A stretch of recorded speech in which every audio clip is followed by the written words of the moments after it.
Assalamualaikum students. Question number 2 का part 7 that is very important short question.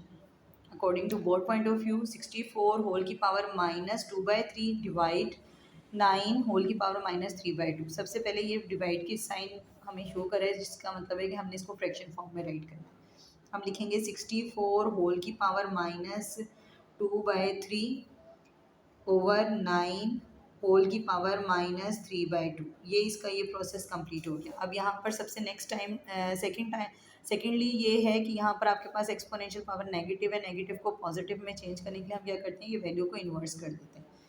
हम यहाँ पर न्यूमिनेटर को डिनोमिनेटर की जगह और डिनोमिनेटर को न्यूमिनेटर की जगह लिख देंगे। 9 होल की पावर 3/2 ओवर 64 होल की पावर आपके पास आ जाएगा 2/3। अब ये आपको इसकी जो एक्सपोनेंशियल पावर है उसके डिनोमिनेटर में आपको ये हिंट प्रोवाइड कर रहा है कि कौन सा ऐसा डिजिट है जिसको 2 टाइम मल्टीप्लाई करेंगे तो 9 आ जाएगा। तो दैट इज़ 3 की पावर 2, 3 3 ज़ा 9 होल की पावर 3/2 ओवर यहाँ पर इसका डिनोमिनेटर फैक्टर भी आपको हिंट प्रोवाइड कर रहा है कि आपके पास 3 है तो कौन सा ऐसा डिजिट है जिसको 3 टाइम मल्टीप्लाई करें तो आपके पास 64 आता है।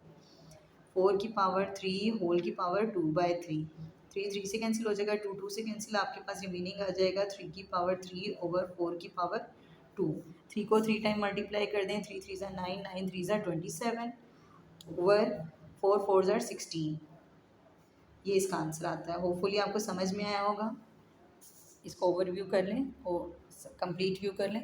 तो क्वेश्चन नंबर 2 का 8 पार्ट करेंगे। That is very easy and short question है ये आपकी एक्सरसाइज का, और बोर्ड पॉइंट ऑफ व्यू से तो बहुत ज़्यादा इंपॉर्टेंट है क्योंकि इसके चांसेस जो हैं वो आने के बहुत ज़्यादा होते हैं। तो क्वेश्चन को सॉल्व करना मकसद नहीं होता, क्वेश्चन की प्रैक्टिस इस तरह की जाए कि आपको क्वेश्चन को सॉल्व करने का मेथड अच्छी तरीके से आ जाए समझ, और आप उसकी वैल्यूज़ को डिफरेंट तरीके से एवेल्यूएट भी कर सकें। तो वीडियोस देखने के बाद उनकी प्रैक्टिस लाजमी किया करें ताकि आपको क्वेश्चन अच्छे से समझ में आ जाए और गलती की गुंजाइश ना रहे।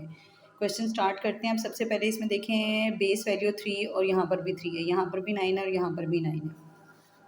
हमने क्या करना है, हमने दोनों वैल्यूज़ बेस वैल्यूज़ जो हैं वो कंबाइन कर कर आपको एक्सपोनेंशियल पावर जो है वो आपस में राइट कर लेनी है।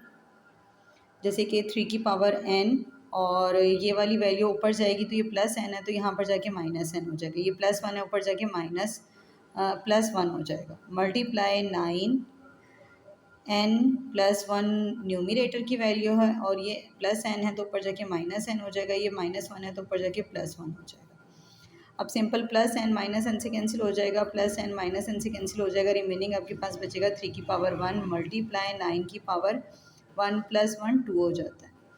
अब यहाँ पर आप मल्टीप्लाई कर दें, 9 9 ज़ा 81 एंड 3 की पावर 1 था तो एज इट इज़ 3 आ गया। 3 1 ज़ा 3, 3 8 ज़ा 24 and this is your answer. That is very easy method of this question. Hopefully आपको समझ में आया होगा। एक्सरसाइज 1.2 का question number 2 part 9 that is very important question according to board point of view. Sometime ये क्वेश्चन लॉन्ग में दिया भी जा सकता है और शॉर्ट में भी दिया जा सकता है, ठीक है। और इस क्वेश्चन को समझने के लिए आज हम इसको ईजीएस्ट मेथड से करने की कोशिश करते हैं। होपफुली आपको समझ भी आएगा, लेकिन याद रखें कि जब तक प्रैक्टिस आप नहीं डन करेंगे तब तक कुछ भी पॉसिबिलिटी नहीं है। प्रैक्टिस इतनी अच्छी होनी चाहिए कि आपको क्वेश्चन बहुत अच्छे तरीके से अटैम्प्ट करना आ जाए और आप करें भी। अब यहाँ पर सबसे पहले हमारे पास 5 के फैक्टर्स हैं, 5 बेस वैल्यू, यहाँ पर भी न्यूमिनेटर में भी दोनों जगह बेस वैल्यू 5 है। हम ऊपर वाली वैल्यू में यहाँ पर आ जाएगा 5, ये 3 के फैक्टर्स बनाएंगे, 2 + 1 सेपरेट हो जाएगा, 2 और 1 3 हो जाता है, -6.5 की पावर n+1 ओवर 5 की पावर n हमने न्यूमिनेटर में दोनों में साइड्स में टर्म्स में कॉमन ले लिया। रिमेनिंग आपके पास 9 - 4 रिमेनिंग रह गया।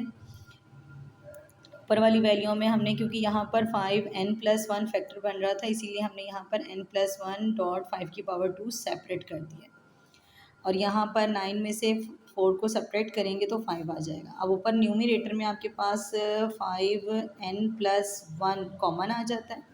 रिमेनिंग आपके पास वैल्यू बच जाती है 5 की पावर 2 -6, क्योंकि 5 की पावर n+1 1 ज़र n+1 आ जाता है ओवर।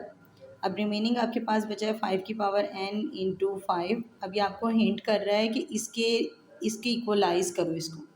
हम इसको भी सेपरेट कर देंगे, 5 की पावर n डॉट 5 की पावर 1 ब्रैकेट 5 को 2 टाइम मल्टीप्लाई करेंगे 25 माइनस 6 ओवर 5 की पावर n डॉट 5। अब ये 5 की पावर n 5 से कैंसिल हो जाएगा और 5 की पावर 1 जो है वो 5 से कैंसिल हो जाएगी। सो हमारे पास आ जाती है value 25 minus 6 that is equal to 19।